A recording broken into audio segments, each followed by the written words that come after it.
আস্থা রাখলো, কি বলবেন?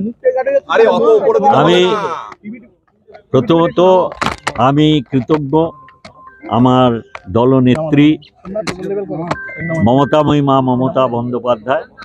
তিনি আমাকে যখন দুর্গাপুরে পাঠিয়েছিলেন, ওনার অনেক আশা ছিল যে দুর্গাপুরবাসীর আশা আকাঙ্ক্ষা পূরণ করায় আমি সহায়তা করতে পারবো। বিগত 5 বছর ধরে আমি লাগাতার চেষ্টা করেছি।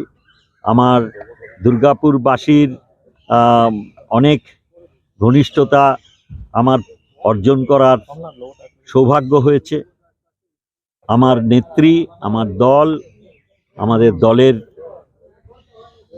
সেনাপতি অভিষেক বন্দ্যোপাধ্যায় তারা আস্থা রেখেছেন।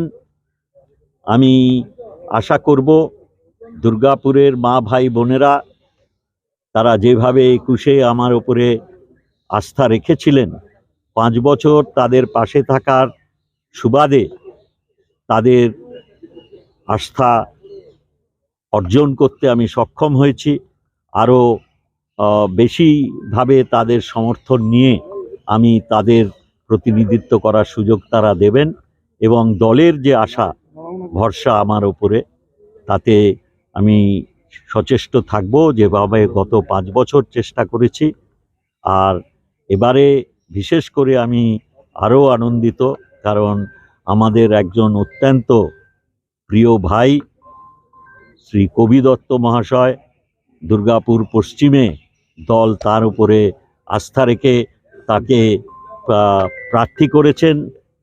আমি সর্বান্তকরণে আমার যত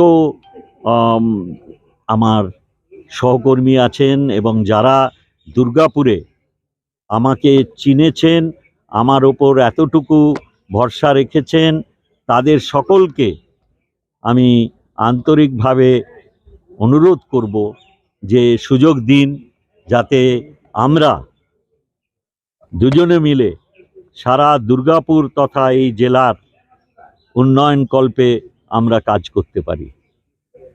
শ্রী কবি দত্তের কর্মদক্ষতা, তার কর্মক্ষমতা, তার পরিকল্পনা করার ক্ষমতা এবং তার পরিকল্পনাকে রূপায়িত করার যে নিদর্শন রাখার মতন যে দক্ষতা, তা মানুষ দেখেছেন।